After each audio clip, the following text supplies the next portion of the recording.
ಐಗಾಸಲ್ಲಿ ನಮಸ್ಕಾರ. ನೀವು ನೋಡ್ತಿದ್ದೀರಾ ಬೇರೆ ಜೊತೆನ ವಿಷಯ ಬಂದೆ. ಸೊ ಒಂದು ಸ್ವಲ್ಪ ಕಿರಿಕಾಗಿದೆ. ಕರ್ನಾಟಕ ಬುಲ್ಡೋಸರ್ಸ್ ವರ್ಸಸ್ ಪಂಜಾಬ್ ಮ್ಯಾಚಲ್ಲಿ ಫುಲ್ ಥ್ರಿಲ್ಲರ್ ಆಗಿದೆ ಮ್ಯಾಚು. ಮಾತ್ರ ನೀವು ನೋಡಿಲ್ಲ ಅಂದರೆ ಹೋಗಿ ನೋಡಿ.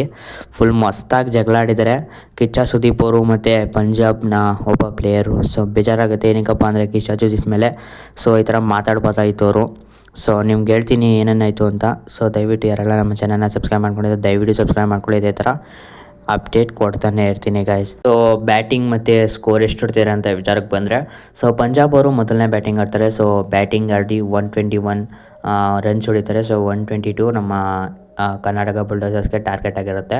ಸೊ ಅವರು 91 ಫಾರ್ 3 ಅಂದರೆ 91 ರನ್ಸ್ನ ಹೊಡೆದಿದ್ದಾರೆ.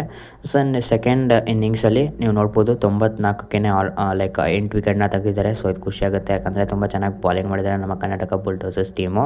ನೆಕ್ಸ್ಟು ನಮ್ಮ ಕರ್ನಾಟಕ ಬುಲ್ಡೋಸರ್ಸ್ ಟೀಮ್ ಏನು ಮಾಡಿದ್ದಾರೆ, ಸೊ 122 ರನ್ಗೆ ಸ್ವಲ್ಪ ನಿಂತೋಗ್ಬಿಟ್ಟಿದ್ದಾರೆ. ಸೊ ಲಾಸ್ಟ್ ಓವರಲ್ಲಿ 2 ರನ್ನು ಡಿಫೀಟ್ ಮಾಡ್ಕೊಂಡಿದ್ದಾರೆ. So Punjab Kings like bowling hats off ಅನ್ಬೇಕು, ಯಾಕಂದರೆ ತುಂಬ ಚೆನ್ನಾಗಿ ಬ್ಯಾಟರ್ಸ್ ಇದ್ದರು. ರಾಜೀವ್ ಇದ್ದರು ಮತ್ತು ಚಂದನ್ನು, ಅದಾದಮೇಲೆ ಡಾರ್ಲಿಂಗ್ ಕೃಷ್ಣ ಅವರೆಲ್ಲ ಇದ್ದರು. ಸೊ ಅಂಥ ಬಲಿಷ್ಠ ಬ್ಯಾಟಿಂಗ್ನಲ್ಲೂ ನಡುವೆ ಇವ್ರ ಟೀಮು ಲೈಕ್ ಬಾಲಿಂಗ್ ಟೀಮು ತುಂಬ ಚೆನ್ನಾಗಿದೆ ಅಂತ ಅನಿಸುತ್ತೆ. ಸೊ ನಮ್ಮ ಕರ್ನಾಟಕ ಬುಲ್ಡೋಸರ್ಸ್ ಟೀಮು ತುಂಬ ಚೆನ್ನಾಗಿ ಆಡಿದ್ದಾರೆ, ಬಟ್ ಏನೂ ಮಾಡೋಕ್ಕಾಗಲ್ಲ, 2 ರನ್ನಿಂದ ಸೋಲಿರೋದು. ಸೊ ನೆಕ್ಸ್ಟು ಸೆಮಿಫೈನಲ್ಸು ಇರುತ್ತೆ. ಸೊ ಅದು ಯಾವತ್ತು ಅಂತ ನಿಮಗೆ ತಿಳಿಸ್ಕೊಡ್ತೀನಿ ನೆಕ್ಸ್ಟ್ ಮ್ಯಾಚಲ್ಲಿ. ಸೊ ಏನಾದ್ರು ಚೇಂಜಸ್ ಆಗುತ್ತೆ, ತ್ರಿವಿಕ್ರಮ್ ಕಡೆ ಕರ್ಕೊಬರ್ತಾರೆ ಅಂತ ನಿಮಗೆ ನೆಕ್ಸ್ಟ್ ವಿಡಿಯೋದಲ್ಲೇ ತಿಳಿಸ್ಕೊಡ್ತೀನಿ. ಸೊ ಯಾರೆಲ್ಲ ಚಾನಲ್ನ ಸಬ್ಸ್ಕ್ರೈಬ್ ಮಾಡ್ಕೊಂಡಿದ್ದಾರೆ ದಯವಿಟ್ಟು ಸಬ್ಸ್ಕ್ರೈಬ್ ಮಾಡ್ಕೊಳ್ಳಿ. ಇದೇ ಥರ ವಿಷಯನ ಹೇಳ್ತಾನೆ ಇರ್ತೀನಿ.